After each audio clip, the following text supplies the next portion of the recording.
And welcome to the latest episode of the Gornet Podcast. I am Shane Sparks. This is episode number 33. Darian Cruz, three-time All-American, national champ in 2017 for Lehigh, and most recently off that fifth-place finish at the Olympic Games in Paris representing Puerto Rico. Darian, great to see you. How have you been? Been good. Been good, Shane. It's been a little bit since we talked, but it's always exciting when we get together and chop it up. Yeah, I'm excited to just share my experience and kind of dive a little deeper into this. You've had a great career. I'm going to come out of the gate because when I think of Darian Cruz, the first place I go to, and I'm probably in the same camp with a lot of others, 2017 St. Louis semifinals. You against Thomas Gilman of Iowa. hmm The year before, Darian, in 2016, you had fallen short in the blood hmm round. When I take you back to 2017 in St. Louis, what do you remember when you're in the tunnel getting ready to toe the res light against Gilman in that semifinal? Oh yeah, it's pretty exciting. I mean, NCAA is one of the greatest competitions on earth, forever. You know what I mean? Just obviously I'm a little biased because of how my experience through it all. But I can safely say for a high school kid going into college, or even a college kid in general, it's one of the most electric environments, you know, bar none. So um, getting ready into the tunnel was something I pictured way before it actually happened. Right, so that tunnel experience was like, I stayed pretty calm, and I recommend this obviously to college athletes getting ready to get to that same experience. Obviously, we're seasons underway, right? Some people already had their first official practice, so yeah, we just took it very calmly, and um, I was fortunate enough to have coaches that knew what to say to me, right? And at the same time, they knew uh, in the couple seconds leading up to running out, they knew to get me excited, but that wasn't hard to do. I was so excited the whole time, and I was just so ready to get out there and experience all the lights and go do my thing. And obviously, I'm wrestling number one seed at the time, so yeah, like I said, my mind was made up before the tournament started. Kind of take you back to, but the brackets came out like a week before, essentially, right? A couple days before, and we saw that I was the four seed, Gilman was the one. So yeah, I remember at first we were like, what are we gonna do here? I just had that year I just had beaten Joey Dance, who was this two seed. So everybody knew Soriano wasn't gonna wrestle, but um, I remember being like, oh crap, like I can't believe we're the four seed. That means we gotta wrestle the one seed, and we're doing wrestling math. And then like I said, before we even leave Lehigh to go to St. Louis, it came down to like me telling my coaches, you know what? Doesn't even matter where I'm seated. You got to beat whoever's next to be a national champ anyway. So I mean, what's the point? I wrestle Gilman in the semis or in the finals. Still got to beat him to be a national champ. So like I said, that's what I mean by I was ready for that moment well before I actually got there. So when it was time to kind of live that moment, easy. It was easy. I was ready to go experience it for my own. So yeah, that was the whole experience getting ready and being in the tunnel and very unique. But I guarantee a lot of people kind of understand where I'm coming from. What did the coaches say to you? What did Pat Santoro say to you to calm you down? And then hmm what did he say to you to elevate your intensity a little bit, as you said, moments before you towed the line? Oh yeah. I mean, at first he could tell, I was like a roller coaster a little bit, and Coach Santoro was so good at this, managing those emotions. And like I said, I was on a bit of a roller coaster where I was like super nervous, and he could tell I'm thinking about the match too much, right? And he kind of would just remind me, hey, like he kind of sees me getting tight. It's like, hey, listen, you're really good at wrestling, right? You've been wrestling your entire life, you've been wrestling. You're ready for this moment. You trained super hard, like just kind of reassuring, like, hey, you're ready for this. Like go give it your best and go give it your all. And I believe you're ready for this. And then right, so that kind of knocked me down from overthinking the situation. Like, oh, I gotta do like he's like just do what you know how to do and do what you've been doing your whole life, right? So he simplified, the quote unquote problem that I couldn't stop thinking about. And then from that point on, he's like, let's go see how much fun we can have.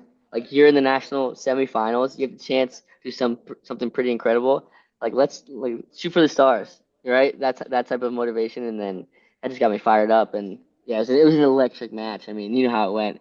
There was a couple of stoppages in time, so we were the only mat wrestling uh, at the time of the overtime and the regulation takedown, the escape, and then the overtime takedown. So it was pretty electric. What do you remember in that match, Darian, as far as the self-talk? I mean, do you remember Oh the my different points in gosh, that match, the self-talk, 100%. especially when it was heading into the sudden victory? I mean, what's going through your mind? I mean, leading up to it, I was. I'll give you the whole lowdown. So going out there, and it's not like after Coach Santoro and Coach Brad Dillon and Darius Little at the time are telling me, uh, like I'm having all these conversations before we run out, but I run out to the mat and I'm still experiencing a slow block start for myself, right? Where I'm kind of like, holy crap, we're in this match. You know what I mean? It's kind of like a dreams come to reality type of situation where you're like a pinching myself, like, am I dreaming? Because the match is like, is the cool thing about time is it comes and it goes, right? These events, the semifinals, I knew was gonna come and it was gonna go. And it's like I need to be focused and get accomplished what I need to accomplish. Um, but as the match is going on, the time's slowing down. I'm like, I'm thinking like, holy crap, I'm in this match, right? Okay, okay, what are you doing? I got to get to his legs, right? And you're like thinking like out of body experience a little bit. And then once you're in the match and you're in the trenches, then you're like, oh crap, I gotta win this match. And then I'm building confidence, like, oh, he's not as strong as I thought he was, right? Because all season he was this big bad bully and he's bullying everybody around. And I'm like, man, I feel like I'm in here. I can hang out, and we're banging. And come third, second period, I'm down. He's building riding time, and I can't get out. And I think that match specifically, in that moment, there was a stoppage in time that maybe he got called for locked hands. So I don't know if it was locked hands or not, but there's a stoppage in the match. I remember I walk over to the corner, and before the coaches say anything, I'm like, I think I could do this. Like I had a second to like regroup, like no, I think I got this. Like I could make this happen. And the coach and Santoro was like, yes, like I know you can. Like come on, like you know what I mean. You could tell he was like, finally, like you get what we've been saying. And then if you ever get a chance to watch that match after that stoppage, I explode up and I kick out and I get a stall call. Like I had enough. I made my decision right there that I was winning that match, right? And the first half of that second period, he's riding a tough ride, of course, but I'm not doing anything on bottom. I'm just steel frogging it, and he's just I'm not. There's no effort. Stoppage in time. I regroup. I talk about, and I'm like, you know what? And in that moment, I made a decision in my mind. I'm like, if I want to win this, it's right now. And I tried to get out. Obviously I didn't get out, but that just snowballed to okay, I got to go get a takedown. I get a takedown. Okay, and then or I forget that takedown in regulation. He kicks away. New rule at the time is they start counting if you drop down to an ankle. I finish on an ankle. They're counting. I don't know how much time's left. I'm afraid if I hold on, because I get hit for stalling, 19 seconds left in regulation. So I know I have one stall call. I'm hanging on his ankles. I hear the ref, two, three, and I don't know how much time's left, so I let go to kind of regather. He kicks out, he faces, he gets one. It's overtime, and before I have time to think, Santoro's like halfway on the mat. He meets me on the mat. Get on the line, like, come on, you need to go get and I'm just like, again, it's roaring in there, like I can't hear anything because the scream of the crowd because all the matches had finished already. It's just us and everyone's just processing like, oh, he got the takedown, but he's going into overtime. And again, all the emotions of Santoro and Darius, they're like, get on, like, go get another one. And I'm just like, and I just get back on the line before before I could think about anything. And yeah, it was so exciting. And like Santoro preparing for that moment, he's like, get back on, and I just not even thinking, back on the line, one more, gotta get one more, and the rest is history. And yeah, it just I was ready. I won that match, but to be honest, this is what I'm doing now in a coaching position. Um, because I won that match, well before that competition. Same thing with the finals. I'd put myself in that scenario situation so many times in the match, in practice, in other dual meets in the season where I'm like, I gotta, for instance, I'll be up 6-0 or 6-1 in regulation, and I'm exhausted wrestling a tough opponent. I'm looking to cut him, take him down, take him down, let him up, take him down again to try and get that major, because I know at NCAA's I'll be in a situation where I need a takedown short time, right? So I'm using my my my outings or my competitions as challenges, right? As reps, every aspect of the competition. So yeah, I mean, I was genuinely like prepared to go accomplish that well before, we actually did it, which is pretty cool. You get that takedown, the place goes crazy. Then you get Ethan Lezak of Minnesota, who was having Mm. a really good tournament. He was the sixth seed, if I remember right. How Yeah, how tough was it, Darian, coming off that huge win against Gilman? That's a big win, but of course, didn't win you the title. I mean, yeah, you had to finish yeah. the I job. know. Was Yeah, that challenging to kind of yeah. regroup, or were you kind of on cloud nine and you just knew you had momentum and it was going to propel you to the Yeah. To be honest, I'm not gonna lie. I had a lot of momentum. Like that was an incredible hurdle for me. That was the first time where I was able to test my hard work, wrestling the best guy in the country, the most dominant wrestler at the time in the weight class, right? I mean, he had no close matches essentially. Um, and you get the opportunity to see what the type of work you put in. So, climbing over that hurdle was pretty incredible for me. But at the same time, like walking off the mat, it wasn't like, oh man, I'm so excited. That was awesome. It was like, oh, you're here.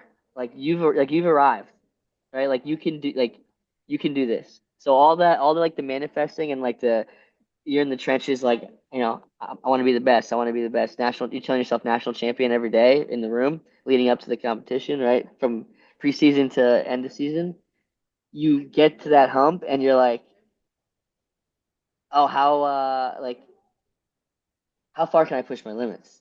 Right? Like you kind of get like this like chip on your shoulder, like this confidence, like, oh man, what else can I accomplish? So I was riding on cloud nine, and I was ready to just let it fly and have fun. And at the same time, one thing that snuck into my mind was like, all right, the NCAA trophy is coming back to District 11, one way or the other. I'm like, I want to definitely be the one to do that. Like from a competitive standpoint, I'm like, I cannot let Ethan Lezak bring this trophy home. Like, I love the kid, right? But as a competitor, you've been wrestling each other since we were little kids. I'm like, man, it would be so less cool if he was the one to bring it back to the Lehigh Valley instead of me. So it was like a little inner competitive, like, inner Lehigh Valley competition. So So you and Lezak go way back. way back, way back, way back. Really, how many times do you think you wrestled him in your life? Like 10 to 15 times. Majority of No them, like, kidding. and all of them were before, like, we never wrestled in high school or in college.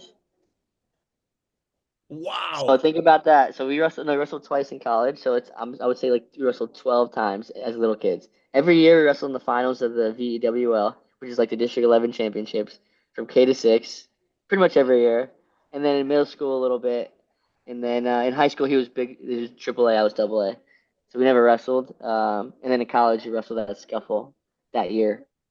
But yeah, but not only just wrestled in competition, but we would go over to Parkland where he was from, and we get some workouts in. We really um yeah, just a great family. We've known each other for so long, and it's so coincidental. Like just Yeah, that's seeing that he wild. made, yeah, like because we knew each other for so long that we anticipated wrestling in high school at some point, or even more in college. But we're like, all right, guess we get to wrestle in the national finals. So it was cool.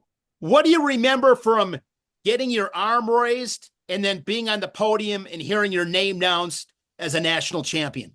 Yeah, it's pretty incredible. Pretty incredible. Super surreal. I remember when time was winding down. I was so focused. Believe it or not, I was so focused and ready to get that job done that uh as it really kicked in like as the seconds were winding down. There's three, two, and then you kind of hear the foghorn because you're in St. Louis, we're in a hockey arena, and you're just like super incredibly proud. You're incredibly grateful for the journey to come to fruition. And me as a competitor, I'm like, man, I like everything, all the trophies you get and all the recognition is incredible, but it's like you will forever be on the walls of the university, right? And that's one thing that's never going to be taken away. They put up a new building, they're going to transfer all that information. You know what I mean? It's like some that it's legacy. That stuff lasts forever. So you're like, man, only a select few get to do that. And you spend every day walking into that club, right? That room, that facility, and you see the names, that have earned that position in that facility, right? Because those things aren't for free, and there's only 10, there's only 10 national champions every year. Every year there's only 10. So it's like, think about it statistically. You're like, man, you push so hard to do that, and it's like, yeah. I talked to Mike Caruso, who's one of Lehigh's most prolific wrestlers, one of the most prolific wrestlers to come out of Lehigh. And I remember he gave me a call, and he really put this in perspective for me because he won nationals, NCAA's in like '75, right? So he's like, listen, it's been 40 years, 50 years, and it's the only fraternity you can't buy your way into. You have to earn your way in. And he's like, and we're exchanging our emotions and our feelings after, winning. And it's so crazy that, the 50-year gap between us, the emotions are the exact same. The process was the exact same, right? Like, the idea, like, it's not rocket science, right? It's really hard to accomplish, but it's not the most complicated thing. It's like you put in the work, you work really hard, you have faith, you have trust, and it can, and at the same time you need a little bit of luck on your side, but if you really want it that bad, you're going to achieve it. So it's like that feeling, nothing like it. So that's one of the biggest things I'm proud of, was to be able to accomplish, because I watch it every year and I'm like, holy crap, there are so many incredible wrestlers that definitely could have kicked my butt that still haven't won that tournament, or you know what I mean, like even thinking to this day, like there's just so many incredible athletes that have not accomplished that. So I'm humbled every year. Every single year I'm humbled. I'm like, man, it's incredible. You won that in 2017, so we're coming up on 8 years ago already. Mm. Now you're coaching at Oh Penn. yeah. When you think back, Darian, to 2017 in that title run, Yeah. what's something that you did that really paid high dividends and I know it's hard to put it on one thing, Yeah, I but hear you. what's one thing you did that you maybe didn't appreciate then? Now you do 8 years later almost, and Mm. you're coaching where you can sit back and go, wow, I Yeah. did this. And Yeah. man, that was huge. Yeah. Um, One thing I would say that I really did in that moment, uh, consistently, right? One thing I could really put my thumb on was, yeah, I would say it was an attitude shift. It was a big attitude shift, and this is something that's not like really tangible. But I feel like it is important to kind of talk about. Is Man, it bugged me all day. It bugged me all day. Um, Not negatively, but it was on my mind all day, every day. Was being a national champion, right? All day, I took it upon myself to think about it in everything that I do, right? Okay, how bad do you want to be a national champion? I made my decision based off of that. Made everyday decisions. So wake up. Am I going to snooze my alarm? Okay, how bad do you want to be a national champion? You got to get up. Okay, get up. Okay, what are we eating for breakfast? Oh, I'm running a little bit late. Do I just grab a candy bar? No. Go to the dining hall. You know what I mean? Every decision was, I got to do this. I got to do this to be a national champion. So, and same thing with, when you're in the trenches, you're doing a 5 minute go. 1 minute left. Man, I'm tired. I'm just going to coast.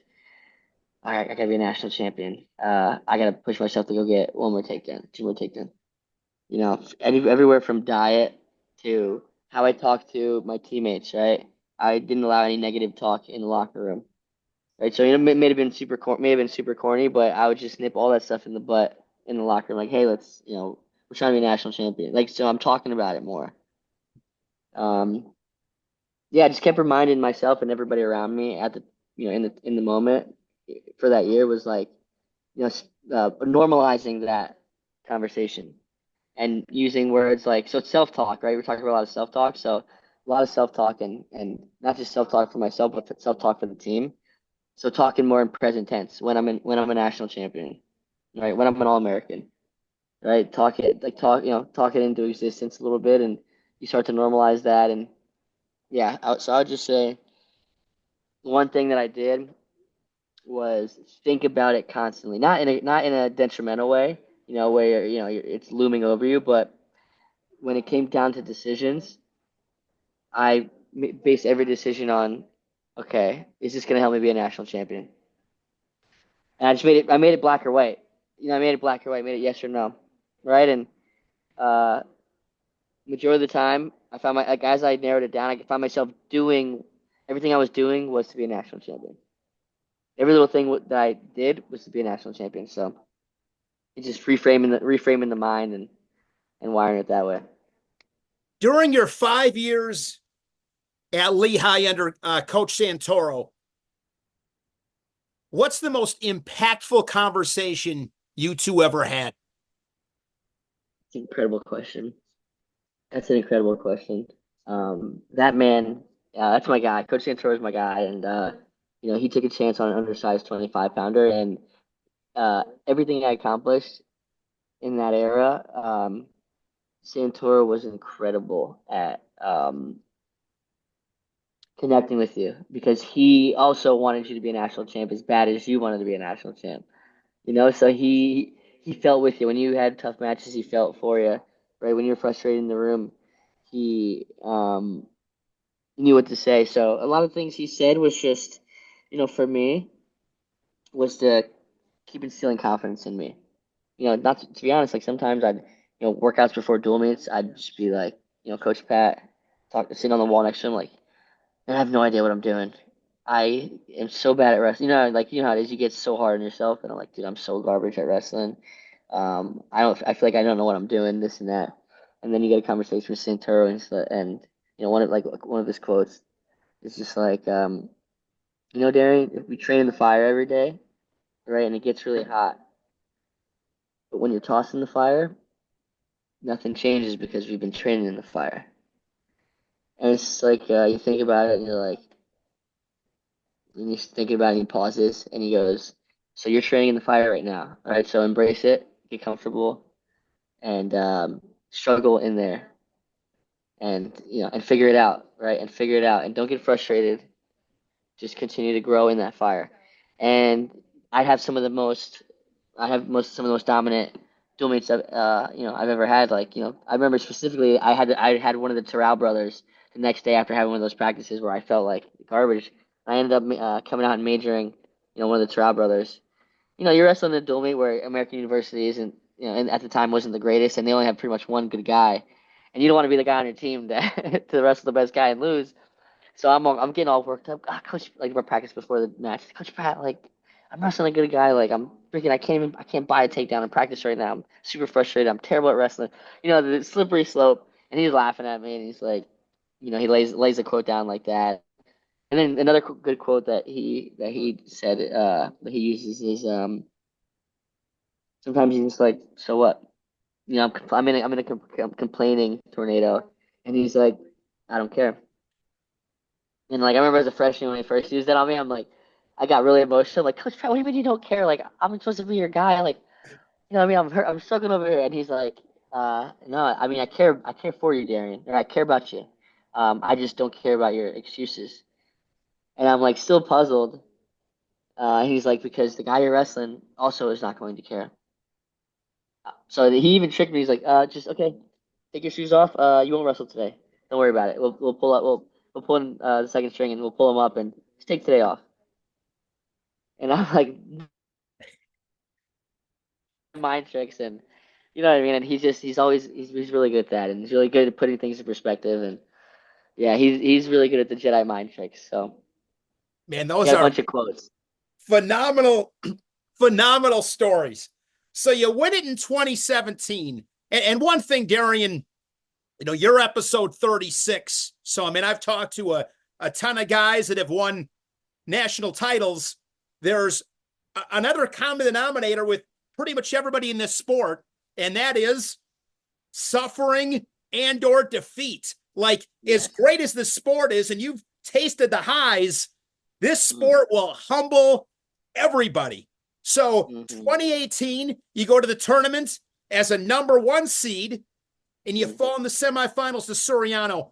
What do you remember about that next year as the reigning champion? My broadcast partner on Big Ten Network is Jim Gibbons. Yeah. He won a national title as a junior.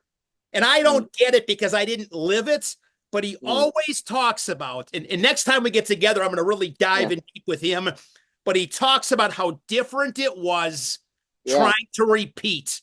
What do you remember from that mission? Yeah, I am really impressed with people, especially have accomplished that. I'm really impressed with people that can do that because it's pretty tough. It's pretty tough, and it's an underrated thing for sure. Um, I just remember me not really being ready for it, right? And I wish I prepared more for it. Not the competition, but the feeling, right, and the emotions that come with it. And I put way too much pressure on myself, but you know, it wasn't a result of my environment at all. It was just like because Santoro constantly was trying to warn me, right? And I was just more like, I got this, I got this kind of thing. Like I kind of just played it off instead of really, staring it in the eyes and leaving it be what it is. And then, so yeah, Santoro was really big on because he was a two-time as well. So he's like, listen, his big strategy was, you're not defending anything. Nobody can take that away, right? Just go and get another one, right? Go and get a new one this year, right? And I did a good job of that, but just as it got closer and closer to the end of the competition, um, I got more and more nervous about it. And then media day when you get there is pretty exciting too. It's like, it's you being the one seed and this and that, and people following you, and getting the inside scoop, and you're doing, the what are they called? When a bunch a random a group of the one seeds get together and they do the it's a media day thing, but The press the firing conference? question press conference. Yep. There you go, doing the press conference. So yeah, I just think it was very interesting. I don't think I was mentally ready for that, but at the same time, it's like I'm very grateful for that experience because not a lot of people get to experience that, right? Experience that test and that trial. So I'm fortunate for that, but obviously it didn't end up working out in my favor. So, but it was a really good experience. I think it's so funny that my last college match ends up being my one of my teammates from Puerto Rico ever. So, Sebastian Rivera was one of my last college matches and last wins, and I still remind him of that once in a while. Just when he gets too big for his britches, I'll still let him know. Yeah, you won that match for fifth place to end your career as a three-time All-American. Darian, I'm not a predictions guy. I mean, I don't know if it's true or not, but Tom Brands at Iowa supposedly once said, I don't make predictions. And of all the great Tom Brands quotes, if that's true, that's the one I like the most because how does anybody know? I mean, there are so many things going on. You It's can so look at the electric. paper that's got some stats on it. You can, because yesterday doesn't matter about today. Last year doesn't matter. And one of my all-time favorite stories, it's actually my favorite story when it comes to me defending why I don't make predictions. And I know it's fun for the fans and all that stuff, but I remember talking to you. It was 2017, 2018, right in that range. And you and I got to talking in the tunnel. Mm-hmm. I don't even know how it came up, but you tell me a story about the first time, I believe, would have been your true freshman year. Mm-hmm. You are getting ready for your blood round match. Oh my gosh, it was How crazy. does that night unfold? Retell the story because Oh my God. this is something. Yeah, so I mean, you know how the NCAA tournament goes. You have these breaks in between each round. So I had Megalood's first round that day. Took my lumps and then I'm wrestling back. We're getting into the second day and I'm wrestling back, still winning on the backside. And I have Terrell, so they send us home for about 2 hour window. I'll go back to the room, lay down, right? I'm kind of pick my feet up. In about two Darian, hours, I'm about to go. I'm just going to interrupt you real quick. I'm having all of a sudden your audio's not real good. Is it good now? Can you hear me? Better. There we go. Okay. Okay. So again, is it still working or no? Now it's not working the best again. Man, live see Let me see if I have some. Oh, I got a headset here. I got you. I gotta get my headphones. All right, we're gonna pause. We're gonna Yeah, no pause. problem. No problem. Let me get my my wire. All right. This is a great story he's going to tell because obviously when you just don't know what's going on behind the scenes with these guys. And this is a story I will never forget. But just so many things. It just to me reiterates how difficult it is to win at this level. Everything's got to be going right. One little thing might not seem like a big deal, but when you want to win a national title, it's enough to derail you. So this is a really good story. Go Earn It podcast. Glad you guys listening. This is episode 36 with Darian Cruz, Yeah, national for sure. champ 2017, that big win against Gilman. Now he's coaching at UPenn. All right, let's see what we got here. All right, so while I figure this out, yeah, it was pretty crazy. We're in the hotel room, and I was rooming with my heavyweight at the time.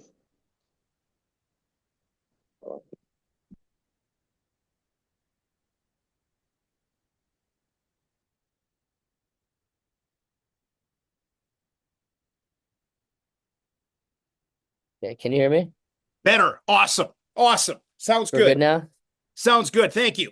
Okay, so yeah, so it was pretty crazy because we have like this 2 hour window where we're supposed to relax, and I'm rooming with the heavyweight, and I get a phone call from my girlfriend at the time. Not, fortunate for me, it wasn't the girl that I ended up marrying, but she gives me a call. It's a girl I dated all through high school, and she gives me a call, and she's just like, "Darian, I hate your guts.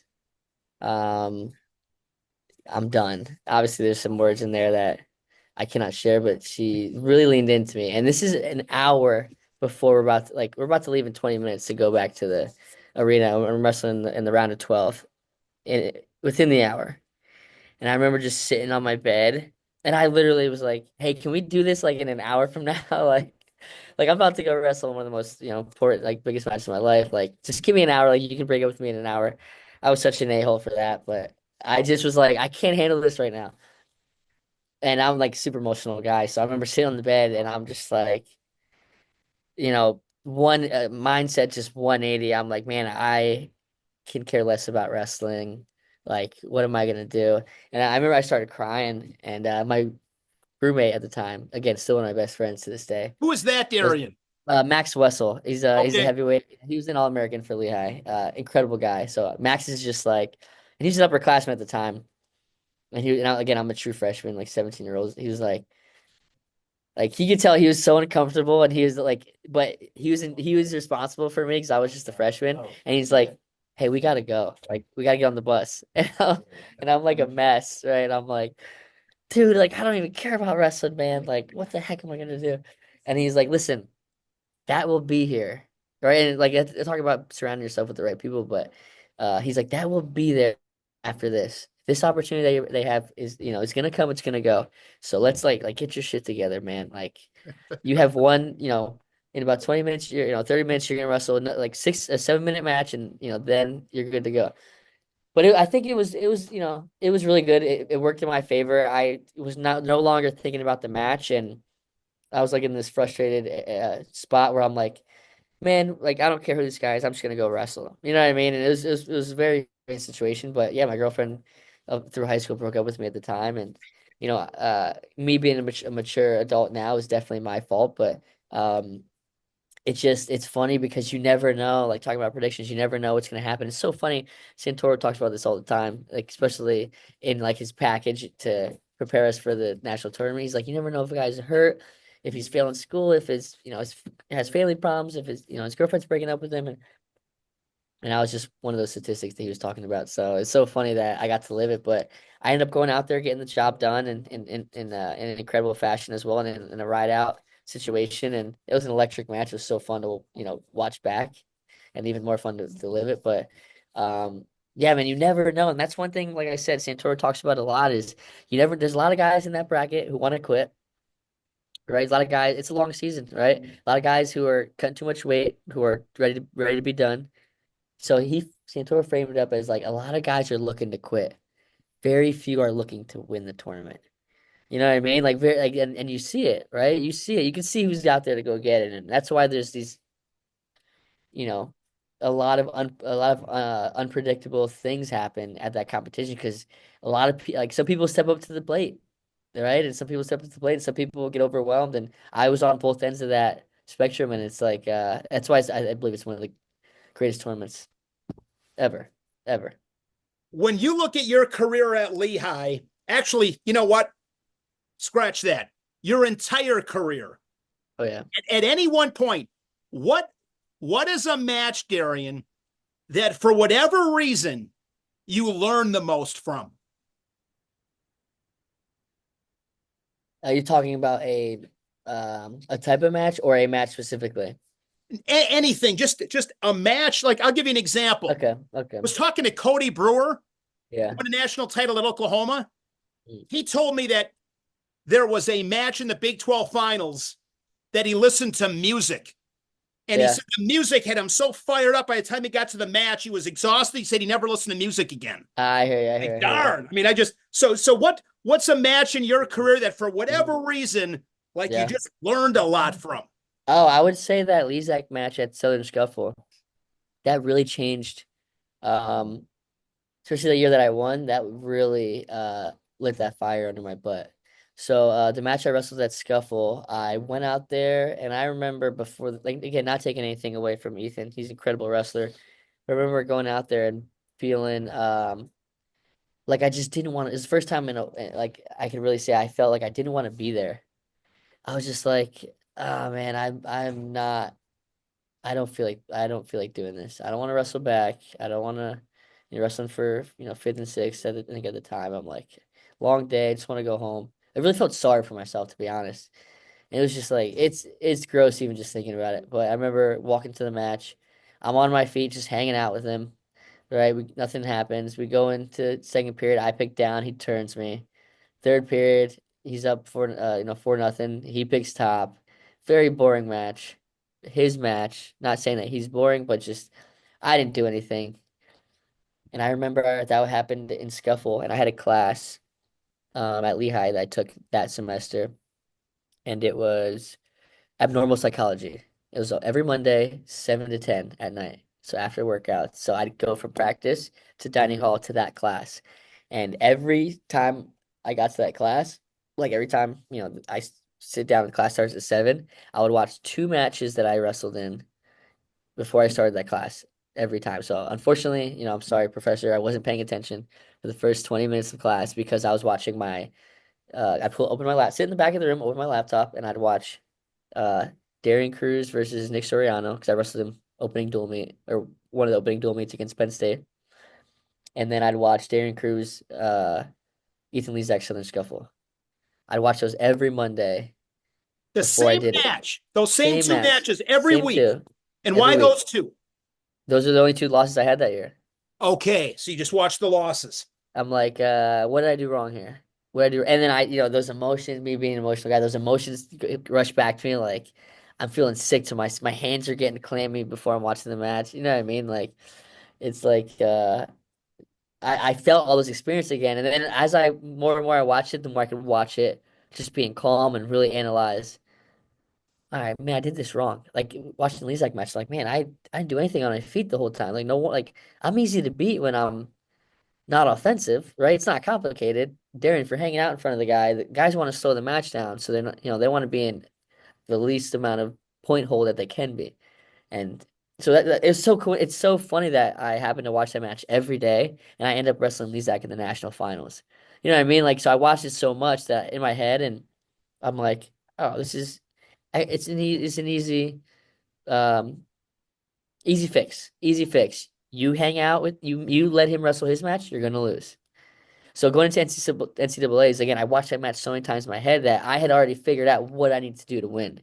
So I just so happened to wrestle him in the finals, where been watching that match, you know, all semester, every Monday, and so when I went out there, I knew the game plan. We knew the game plan, And just that day leading up to it, wrestling the finals, you drill and your workouts are more directed towards the game plan. But yeah, you know the game plan is. So then, like I said, that match was won well before I got out there. So I would say that's one of the biggest matches I learned the most. Was that loss to Lizak. And it was like one of the most critical and impactful matches. And again, I say coincidentally because I just happened to watch the two matches that I wanted to see what I was doing wrong, obviously, in the matches that I lost. And then fast forward a couple months, I happened to watch or wrestle the same guy I lost to that year in the national finals. It's such an awesome coincidence because I've been preparing to wrestle that match again for so long. You know what I mean? And yeah, that's one of my biggest learning matches or learning lessons was that loss that I took. I uh I made it a point to never let that happen again. And I studied why it happened, and what I was feeling and what I was experiencing. So then like another point was like I'm gonna make sure every time I step out on that line, I'm prepared to step out on that line, right? Like get yourself to that point every time. Yeah, that is some really good insight. When you look back at your career, what match, and it's been a while, but is there Yeah. one that you want to get back? One that maybe Oh my stings gosh, more than yeah. the other ones? Oh my gosh, 100%. I would say, and this is just one thing that I wish I had the opportunity. I wish I was a little bit more mature. Was Megaludis. Megaludis was because he humbled me really quick. Like I was coming out of high school. I think I had 6 losses my whole high school career. He beat the crap out of me every time he wrestled my true freshman year. Every time, like I've never, Shane, I've never been teched or pinned in my life. I mean, maybe in middle school, I remember getting pinned a couple times, just like defensively, right? Um, but never teched in my life, never majored. And then my freshman year, I get teched twice, maybe even 3 times by the same guy. I'm like, yuck. But he big brothered me the whole time. And like again, not taking anything away from him. He's an incredible athlete, incredible wrestler.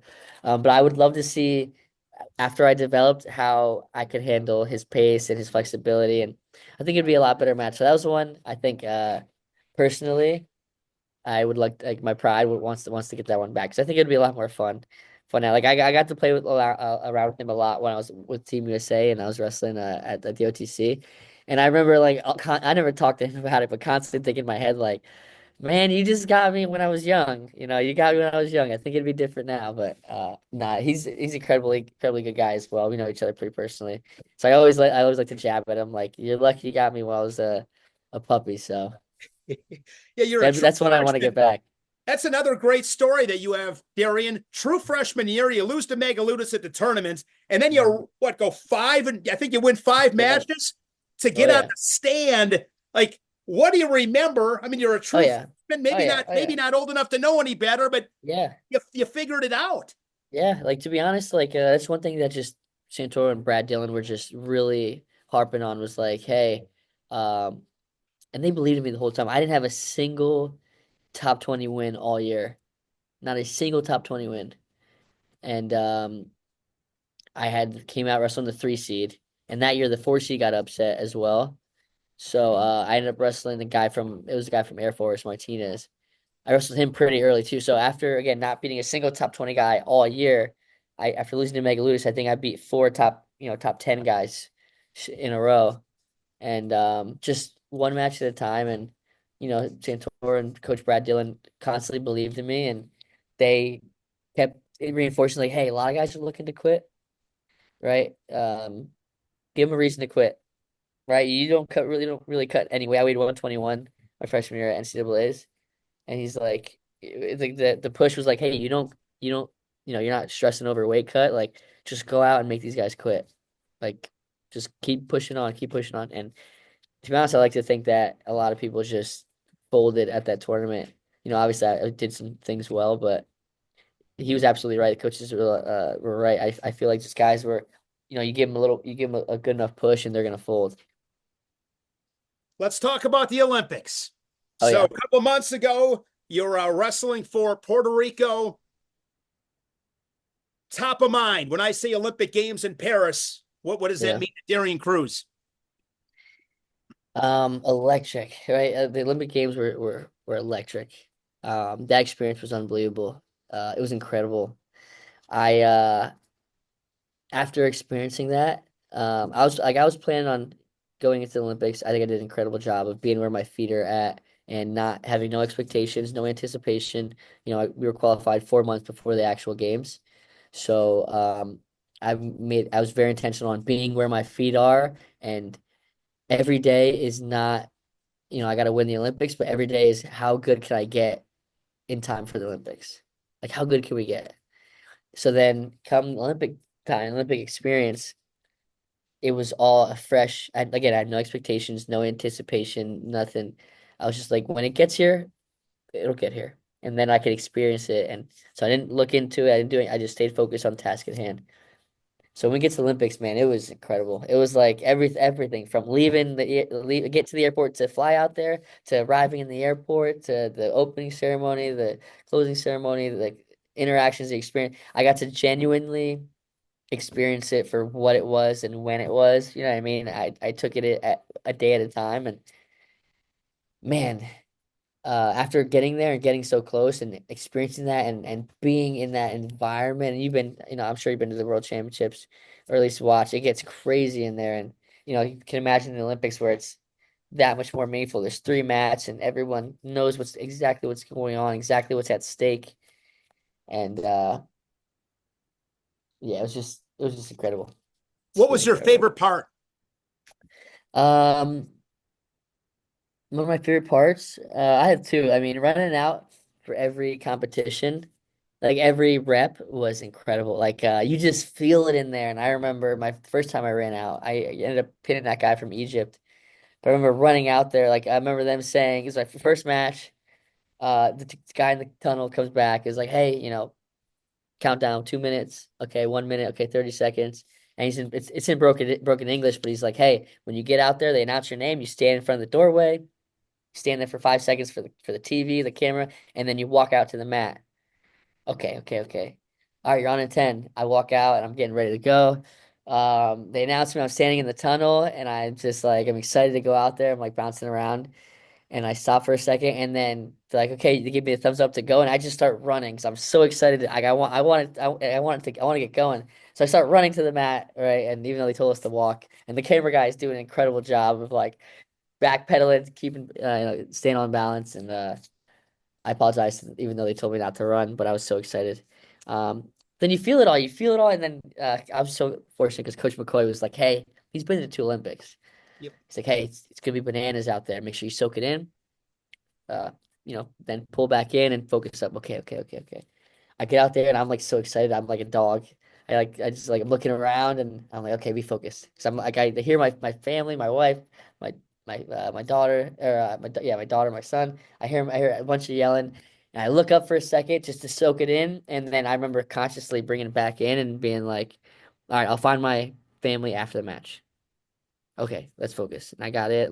Got locked in.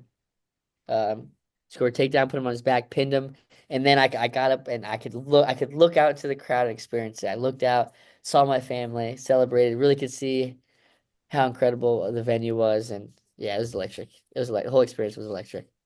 From a wrestling standpoint, what were the biggest takeaways? Um, can you hear me? Yeah. Okay. One of the biggest takeaways, I would say, um, man, a lot of learning experiences for sure, but I think I put a little bit of pressure on myself towards the end, right? Firstly for that bronze medal match. Um, but at the same time, it was just so exciting. It was just so exciting. And I genuinely can say I gave it my all, right? It wasn't my best performance, right? Given the circumstances, by the time I got to the mat, I could barely feel my legs, which is not a good feeling, right? Like I was just so excited and nervous and anxious all at the same time that I get onto the mat for that bronze medal match, and I have I can't feel my legs, but again, my own willpower and desire was, when I say I left it all out there, was like I was dog tired because the nerves were just overwhelming. I believe I'm in shape. I wrestle that match again. I think it's a different result. But when the nerves get to you, man, and your legs feel like jello, and you're panicking, you're in a little bit of a panic, and I'm very proud of just the effort I put in because I like no matter what, I was like I will refuse to just give this up. I'm gonna try as hard as I can. Like I know I can't feel my legs. Like I know I'm in a panic mode. My mind is racing. I'm exhausted. But this is something like this is a childhood dream that you get to live out. And I'm just gonna try as hard as I can. And obviously it didn't work out in my favor. Um, so I'll just one of the biggest takeaways would just be to remain calm. That was just one match where I kind of got too excited and then I got too nervous. You know what I mean? Like it's just emotions were just really, really all over the place. But just remain even keel, which is hard, right? Because I don't know a lot of people that have been in the Olympics, and uh, that's just one thing that I needed to experience on my own to really gain that perspective, right? And that's as a true competitor, I'm gonna lose sleep about that probably the rest of my life, right? For a long time. But it's a lesson that I learned, like, hey, and the lesson I learned immediately after that was why get so stressed out? Like your family, your kids, like your two kids were just so excited. Like there's just one photo on my phone. It's hilarious. It's right after I lose that match, I'm a mess. I'm crying my eyes out. I walk out to the arena just to see my wife and my babies first before I see my whole family.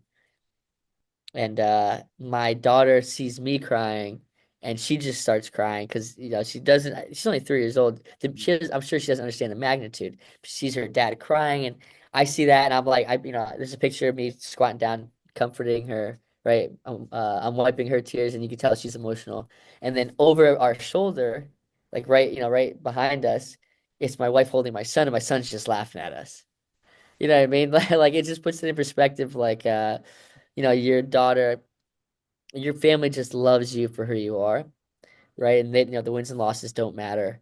And like I said, my daughter was just emotional because she saw me.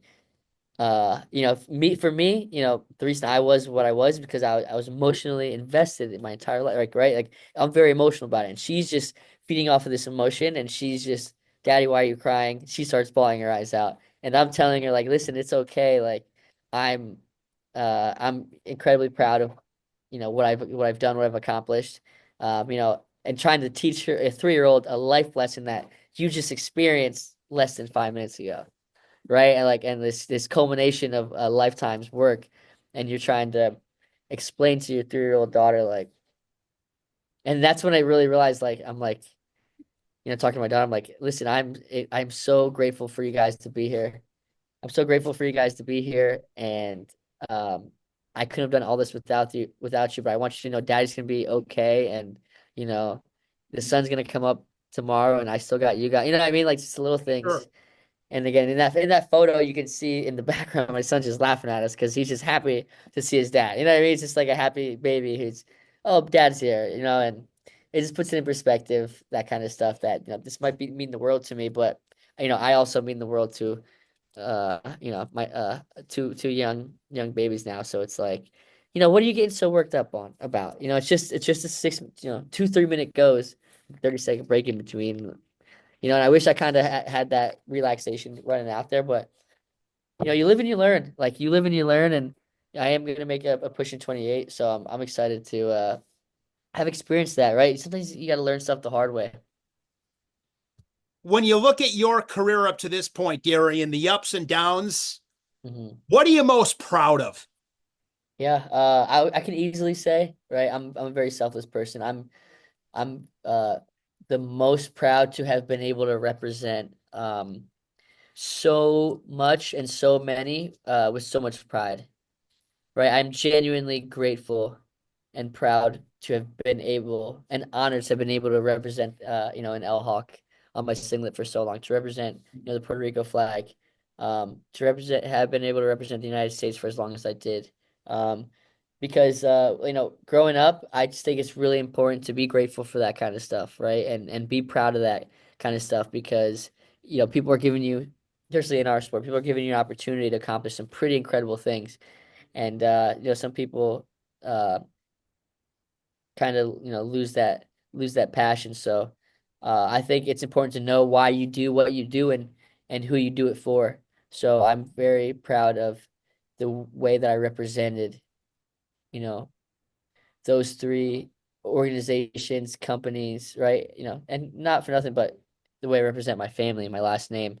So I'm very grateful for those opportunities, right? Bethlehem Catholic, uh, Lehigh, um, Penn now, just give me the opportunity to, represent something bigger than myself.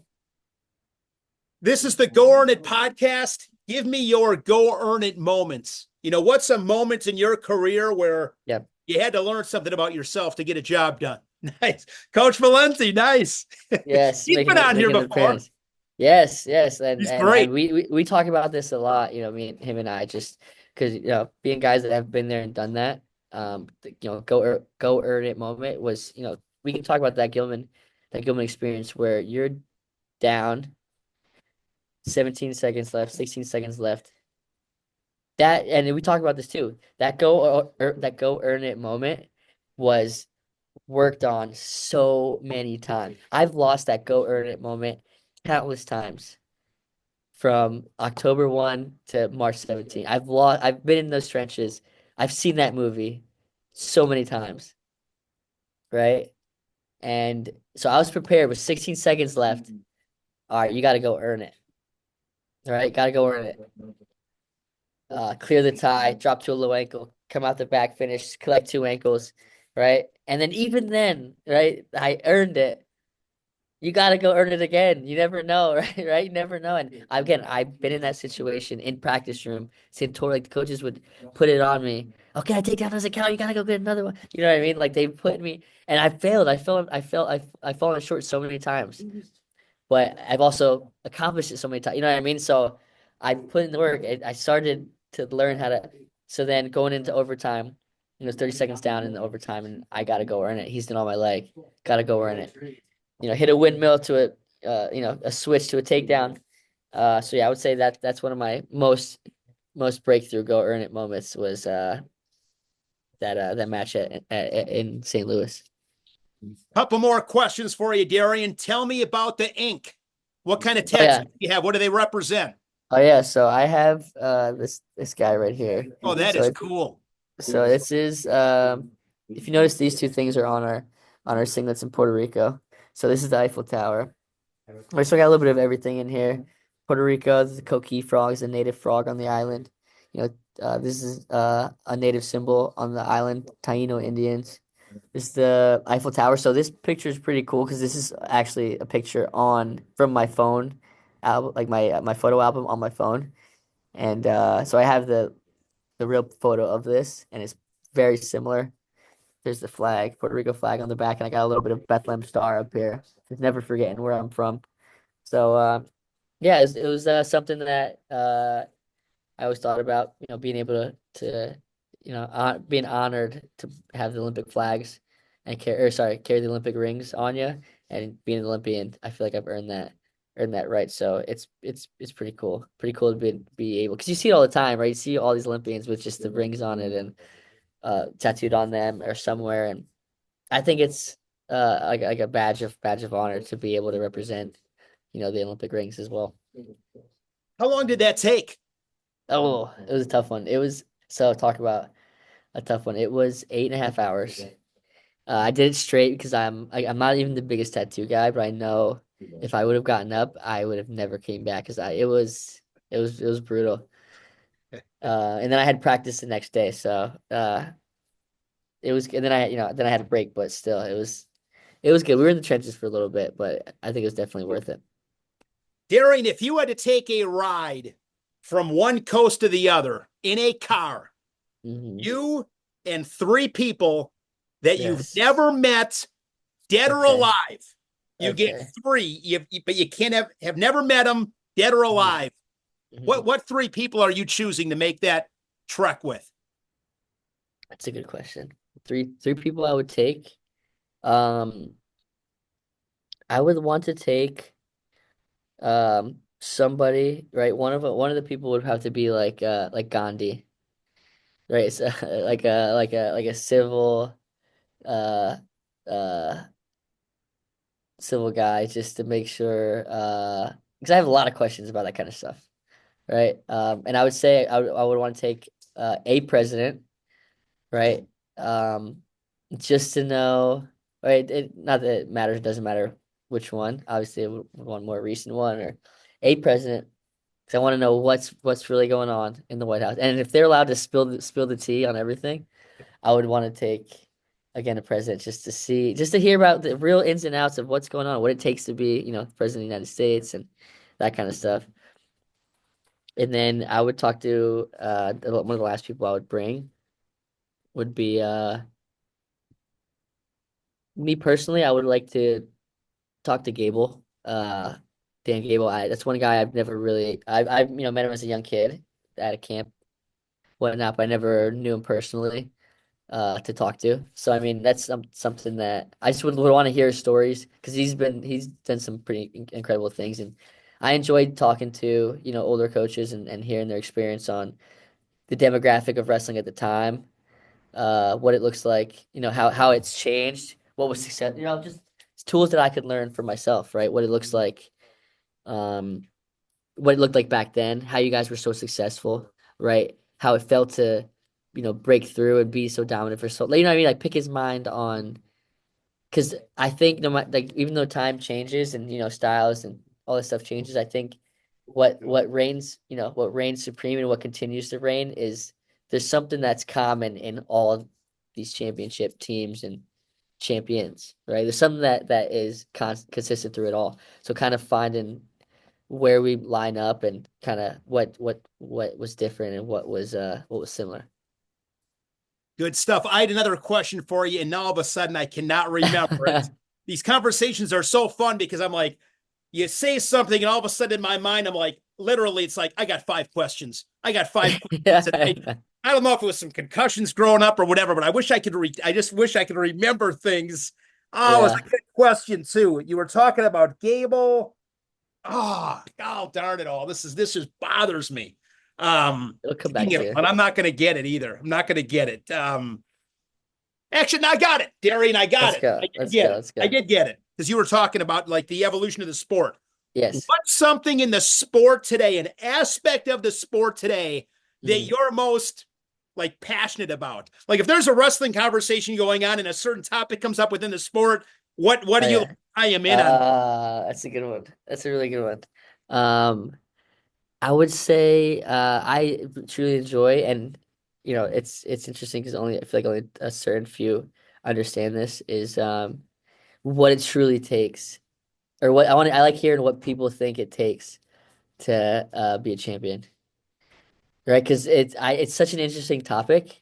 Um, some people can talk about it from experience, but at the same time, I truly believe some of the greatest coaches have never really individually accomplished what they set out to accomplish, right? So when the idea of what it takes to be a champion, I enjoy debating and having conversation about, right? We got incredible leaders here, with Reina and Valeni and Doug and Kevin. It's like we can talk about what it takes to win a lot. We can have those debates, and then even somebody like JB, right, who Mhm. seems to have accomplished an incredible amount as well. So it's cool hearing different people's perspectives on, what it takes, where we align, where we kind of, oh, I didn't realize that, or I don't know if you know what I mean, that where we kind of start, where debates kind of take place. So, Expand on that, Darian. Like from your perspective, what mm, does it take? And then sure, maybe what are some things that one might say sure, this is what it sure, takes for you might be like, yeah, I'm not so sure. sure. I just think, there's a couple factors that I believe are instilled in champions, right? But there's a couple factors that need to be grown organically. And at the same time, some people, like some champions just are born with it, right? There's some stuff that you cannot teach. So I think it's identifying, those three areas and then getting to work on what you can control, right? And I think you can constantly grow in everything. You can grow in creativity. You can grow in toughness, right? It's like the nurture versus nature in those regards, right? So I think you got to be tough. You got to be willing to learn. You got to be willing to fail. Um, and you got to be willing to, you know, almost like in a crazy way, be willing to do whatever it takes. Not in a negative way or malicious way, but just in a way that's like, I will do whatever it takes if it means getting an extra workout in, if it means this, if it means push, but I feel like that goes hand in hand with like trust. So I think on top of, you gotta be willing to work hard. You gotta be able to struggle. You gotta be able to trust in the process in your coaches. And yeah, I mean it's just a melting pot of things, right? And then we get to the more specifics, like what wrestling qualities do athletes tend to have, in common. And yeah, there's a lot of stuff like that. Like, obviously with college wrestling, you need to be able to ride. You need to be able to put in a tough ride, right? We're talking about more specifics. You need to have an attack, a one and a two attack that you know how to score on from every option. Um, and you know how to, and you know how, and you need to know how to, defend your legs, right? Baseline defense. Because even if you do give up takedowns, it's not the end of the world. If you have baseline defense, you're making the guy work for all the takedowns, right? Even not saying you don't need to not give up takedowns, right? I think it's okay to give up takedowns, but you need to make that guy work and make the adjustments on the go. So I mean, we can dive down this rabbit hole and really get, and that's what I mean when you ask the question on what am I most passionate when it comes to talking about wrestling is just kind of seeing what it takes to be a champion and what other people think it takes to be a champion and kind of evolving that because everything evolves with the times, and we're all constantly, thinking about it, talking about it, adjusting it, seeing how we can lead the horse to water, essentially. What's it been like being around Jordan Burroughs? Because in my opinion, if Mm. you consider a number of different things, Yeah, I think JB is the GOAT. 100%, 100%. I remember meeting him for the first time, and what I remembered about him, and for the first time I met him, I remember it was in first time I personally met him was in we were at a training camp in San Diego, I believe, and it's me, Buxton, JB, and Joey McKenna, I believe. We're in the back seat and we're driving over to grab dinner or something. And I knew JB and I had spoken words to him before, but Buxton was just like, JB, this is Darian. Darian, this is JB. Nice to meet you. Like want you guys to get to know each other. And I remember one of the coolest things that from that conversation was just how personal he was and how personable he was. Like we had a conversation, and obviously at the time he was super credentialed, super accomplished. But I really took uh notice of how the next conversation we had at the OTC, maybe months later, he brought up some of the stuff we had talked about personally, right? It wasn't just like oh hey, how you doing? And I'll talk to you later. It was like he like brought it up in the cafeteria specifically. I remember him being like, "Oh, how's your faith been?" Or I remember you talking about your wife at the time, or your girlfriend at the time. Like he brought up some stuff that I had mentioned to him, and it just goes to show like that whether he was or not, I think he does an incredible job of this is being very personable and like personable, where he like makes it a point to kind of connect with you in that situation. Last question I have for you. What role does your faith play in your wrestling? Yeah, that's a great question. And I think that's the most important thing when it comes to anything you're doing, right? Especially this stage of my life. I think I was actually having this conversation with two of our athletes over lunch the other day. Um, I think it's incredibly important to have a lot of strength in your faith and continuing to grow it. And specifically having faith. There's two things you can have. You can either have faith or you can have fear, right? And there's no room. They cannot coexist, right? So if you're fearful, that means you don't have faith in what you're doing, right? You don't trust in what you're doing. And then on the flip side, if you have faith in that everything's going to be okay, and you have faith that you put in the work, you have faith that you know, um, you know that God's will be done. Specifically in my case, right? Like I put all my faith in the Lord. It's like then you can't have any fear because it's whatever happens, God's will be done. It's not good or bad or negative or positive. It's just, it is what it is.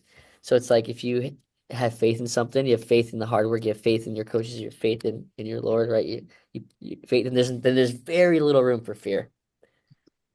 very little room for fear. So, yeah, I think it plays in a huge part um, in all areas, coaching, competing, right, teaching, whatever it may be. Darian, this was great. Yeah, This was fantastic. You have an awesome perspective, great journey, and I just really appreciate the time. It's just been fun getting to know you a little bit over the years. Really of proud of you. course. Congratulations again on the Olympic experience, and I'm excited for your future and continue to have fun being a dad with those little ones. Yeah, I appreciate you, Shane. I mean, this is always fun when we can chop it up and catch up. And yeah, you're one of those guys that I remember talking to so long ago. And just the relationship we've created and seeing you do your thing is freaking awesome too, man. I'm extremely proud of the person that you've become and that you're continuing to become, and the leader and the influence that you have on just the sport in general is pretty incredible. So um again, I'm excited to have been able or have had the opportunity to be here and have this conversation with you. Well, I appreciate the kind words and looking forward to crossing paths very soon. Thanks again. Appreciate you, Shane.